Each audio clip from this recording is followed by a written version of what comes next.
Tengo el honor de estar aquí presente en la ceremonia de graduación de una de las más prestigiosas universidades en el mundo.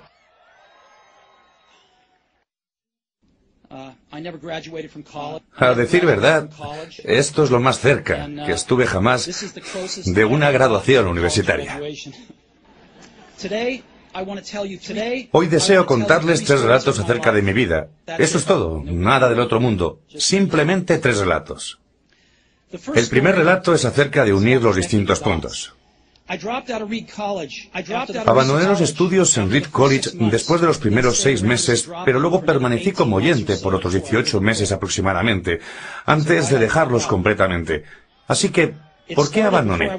Todo comenzó antes de que yo naciera. Mi madre biológica era una joven soltera, graduada universitaria, que decidió colocarme en adopción. Creía enérgicamente que debía ser adoptado por universitarios graduados, de tal modo que todo se organizó para que fuese adoptado al nacer por un abogado y su esposa. Excepto que cuando emergí, ellos decidieron, en el último momento, que deseaban una niña. Así que mis padres, que estaban en una lista de espera, recibieron una llamada en medio de la noche que decía: «Tenemos un varoncito inesperado. ¿Lo quieren?» Dijeron: «Por supuesto». Mi madre biológica averiguó más tarde que mi madre adoptiva nunca se había graduado de la universidad y que mi padre nunca había terminado el colegio secundario. Rehusó a firmar los papeles definitivos de adopción. Solo se avino a hacerlo unos meses después, cuando mis padres le prometieron que algún día yo iría a la universidad.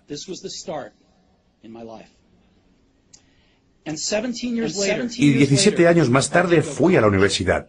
Pero ingenuamente elegí una universidad que era casi tan cara como Stanford, y todos los ahorros de mis padres, de clase trabajadora, se estaban destinando a mis aranceles universitarios. Luego de 6 meses no le encontraba sentido a esto. No tenía idea de lo que quería hacer con mi vida, y tampoco de qué manera la universidad me ayudaría a resolverlo. Y aquí me encontraba, desperdiciando todo el dinero que mis padres habían ahorrado durante toda su vida. Así que decidí abandonar los estudios y confiar que todo se arreglaría eventualmente. Era una decisión bastante temerosa en ese momento, pero a la distancia fue una de las mejores decisiones que pude haber tomado. En el momento en que abandonara la universidad, podía dejar de asistir a las clases que no me interesaban, y en cambio participar como oyente de aquellas que parecían interesantes. No todo fue romántico. No tenía un dormitorio, así que dormía en el piso de las habitaciones de amigos. Devolvía las botellas de gaseosa para obtener los 5 centavos de depósito para comprar comida, y caminaba las 7 millas a través de la ciudad cada domingo por la noche para recibir una buena comida una vez por semana en el templo Hare Krishna. Me encantaba, y mucho con lo que tropecé más adelante, como consecuencia de hacerle caso a mi curiosidad e intuición, resultó no tener precio después. Déjenme darles un ejemplo. Reed College en ese momento ofrecía quizá el mejor aprendizaje de caligrafía del país. En toda la ciudad universitaria, cada cartel, cada etiqueta en cada cajón era caligrafiado a mano de una manera bellísima. Dado que había abandonado los estudios y no tenía que asistir a las clases normales, decidí tomar un curso de caligrafía para aprender cómo se hace eso. Aprendí acerca de los tipos de letras, cómo variar la cantidad de espacio entre diferentes combinaciones de letras, todo aquello que hace que la admirable tipografía sea grandiosa. Era hermoso, histórico, artísticamente sutil, de un modo que la ciencia no puede captar, y yo lo consideraba fascinante. Nada de eso albergaba siquiera la mínima esperanza de alguna aplicación práctica en mi vida. Pero 10 años más tarde, cuando estábamos diseñando la primera computadora Macintosh, todo volvió a mi mente. Y lo volcamos todo en la Mac. Era la primera computadora con bellísima tipografía. De no haber asistido a ese único curso universitario, la Mac no hubiera tenido nunca tipos de letras múltiples o fuentes espaciadas proporcionalmente. Y dado que Windows simplemente copió a Mac, es posible que ninguna computadora personal las hubiera tenido.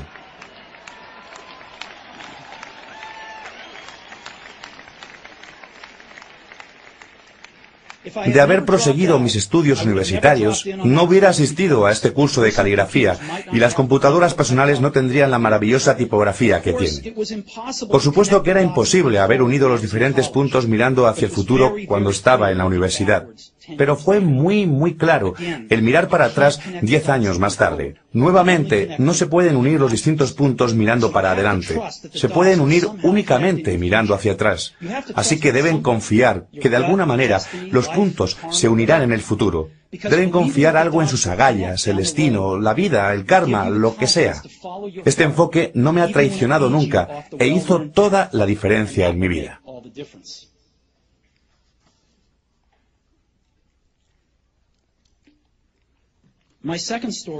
Mi segundo relato es acerca del amor y la pérdida. Yo tuve suerte, descubrí lo que realmente quería hacer temprano en mi vida. Woz y yo comenzamos con Apple en el garaje de mis padres cuando tenía 20 años. Trabajamos duro y en 10 años Apple creció de ser una empresa compuesta por nosotros dos en un garaje a una empresa de 2.000 millones con más de 4.000 empleados. Habíamos lanzado nuestra creación más refinada, Macintosh, un año antes y yo acababa de cumplir 30. Y después me despidieron. ¿Cómo se puede ser despedido de la empresa que uno inició? Pues a medida que Apple crecía, contratamos a alguien que yo pensaba que era sumamente talentoso para dirigir la empresa conmigo, y durante el primer año o más, las cosas anduvieron bien. Pero luego, nuestras visiones acerca del futuro comenzaron a diferir, y eventualmente tuvimos una disputa. Al tenerla, los accionistas le apoyaron a él, así que a los 30 estuve fuera, y bien afuera. Aquello en lo que me había concentrado durante toda mi vida adulta había desaparecido y fue devastador. Realmente no supe qué hacer durante unos pocos meses. Sentía que había decepcionado a la anterior generación de emprendedores, que había soltado la batuta mientras que me la estaban pasando. Me reuní con David Packard y Bob Noyce y traté de disculparme por haber echado a perder las cosas de tal manera. Yo representaba un fracaso público muy importante y hasta pensé en retirarme del valle. Pero poco a poco empecé a darme cuenta de que todavía amaba lo que estaba haciendo. El curso de los acontecimientos en Apple no había cambiado eso para nada. Había sido rechazado, pero aún amaba lo mío. Así que decidí empezar de nuevo. No me di cuenta entonces, pero resultó que el hecho de haber sido despedido de Apple fue lo mejor que me pudo haber pasado. El peso del éxito fue reemplazado por la facilidad de convertirme en un principiante una vez más, con menor certidumbre acerca de todo. Me dio rienda suelta para ingresar en uno de los periodos más creativos de mi vida. Durante los siguientes 5 años, inicié una empresa llamada Next, otra empresa llamada Pixar, y me enamoré de una maravillosa mujer que se convertiría en mi esposa. Pixar llegó a crear el primer largometraje animado por computadora en el mundo, Toy Story, y en la actualidad es el estudio de animación más exitoso a nivel mundial. En un giro destacado de acontecimientos, Apple adquirió Next, volví a Apple, y la tecnología que desarrollamos en Next está en lo más recóndito del renacimiento actual de Apple. Y tenemos, Lauren y yo, una maravillosa familia juntos. Estoy seguro de que nada de esto hubiera pasado de no haber sido despedido de Apple. Fue un trago amargo, pero creo que el paciente lo necesitaba. A veces la vida golpea en la cabeza con un ladrillo. No pierdan la fe. Estoy convencido de que lo único que me mantenía en curso era que amaba lo que hacía.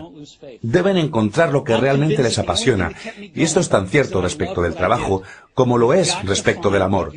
El trabajo les llenará una parte importante de sus vidas, y la única manera de sentirse realmente satisfecho es realizar lo que consideran un gran trabajo. Y el único modo de realizar un gran trabajo es amar lo que uno hace.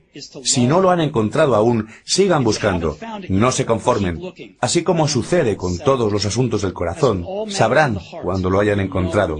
Y así como sucede en cualquier gran relación, mejora más y más a medida que transcurren los años. Así que sigan buscando hasta que lo encuentren. No se conformen.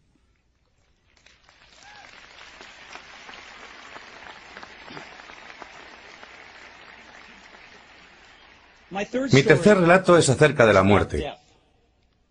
Cuando tenía 17 leí una cita que más o menos decía lo siguiente: si vives cada día como si fuera el último, algún día seguramente tendrás razón. Me impresionó, y desde entonces, por los últimos 33 años, he mirado en el espejo cada mañana y me he preguntado, si hoy fuese el último día de mi vida, ¿querría hacer lo que estoy por hacer hoy? Y cada vez que la respuesta ha sido no, durante demasiados días seguidos, sé que debo cambiar algo. El recordar que estaré muerto pronto es la herramienta más importante que he encontrado para ayudarme a tomar las grandes decisiones en la vida. Porque casi todo, todas las expectativas externas, todo el orgullo, todo el temor a la vergüenza o al fracaso, todas esas cosas simplemente desaparecen al enfrentarse a la muerte, dejando solo lo que es verdaderamente importante.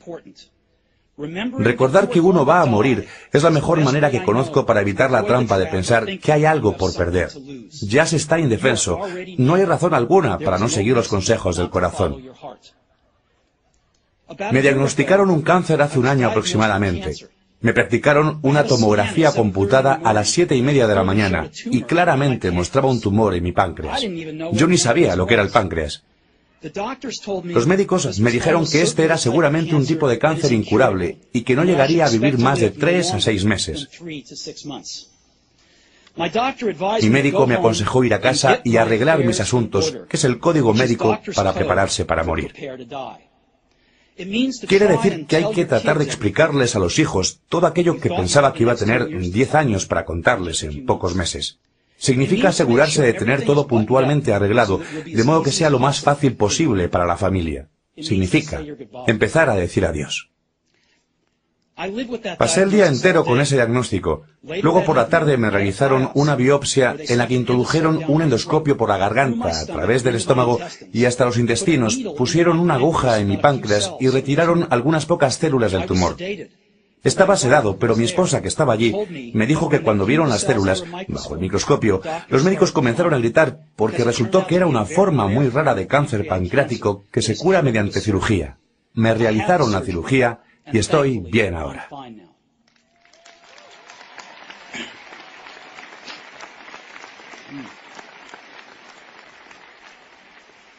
Fue lo más cerca que me encontré de la muerte, y espero que sea lo más cerca que me encuentre por varias décadas. Habiendo pasado esto, les puedo decir lo siguiente con un poco más de seguridad, que cuando la muerte era un concepto útil pero puramente intelectual. Nadie quiere morir. Aún la gente que quiere ir al cielo no quiere morir para llegar allí. Y sin embargo la muerte es el destino que todos compartimos. Nadie ha logrado escapar, y así es como debiera ser, porque la muerte es muy probablemente la única mejor invención de la vida. Es el agente de cambio de la vida. Retira del camino lo viejo para dar paso a lo nuevo. En este momento, lo nuevo son ustedes, pero algún día no demasiado lejano, gradualmente, se convertirán en lo viejo y se los sacará del camino. Lamento ser tan dramático, pero es realmente cierto. Su tiempo es limitado, así que no lo malgasten viviendo la vida de otro.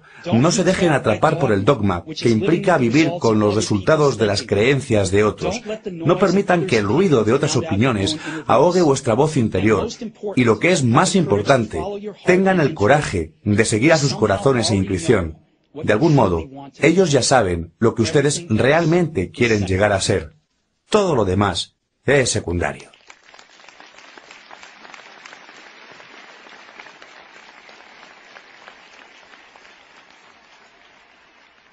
Cuando era joven, existía una publicación maravillosa llamada The Whole Earth Catalog, que era una de las Biblias de mi generación. La había creado un sujeto llamado Stewart Brand, no demasiado lejos de aquí, en Menlo Park, y le transmitió su toque poético. Esto sucedía en los últimos años de la década de 1960, con anterioridad a la publicación mediante computadoras personales y de escritorio, así que todo se llevaba a cabo con máquinas de escribir, tijeras y cámaras Polaroid. Era una clase de Google en edición rústica, 35 años antes de la aparición de Google. Era idealista y desbordante de herramientas prolijas e ideas importantes. Stewart y su equipo publicaron varias ediciones de The Whole Earth Catalog, y luego, cuando habían cumplido su ciclo, publicaron una edición final. Esto sucedía a mediados de la década de 1970, y yo tenía la edad de ustedes. En la tapa de la edición final, había una fotografía de un camino rural a primera hora de la mañana, del tipo de ruta que ustedes caminarían si fueran tan aventureros. Debajo de la foto aparecían las siguientes palabras: si no se tiene avidez por el conocimiento, no se conocerá el éxito. Era su mensaje de despedida al anunciar el fin de la publicación. Si no se tiene avidez por el conocimiento, no se conocerá el éxito. Y siempre he deseado eso para mí. Y ahora que ustedes se gradúan para empezar de cero, deseo eso para ustedes. Si no se tiene avidez por el conocimiento, no se conocerá el éxito.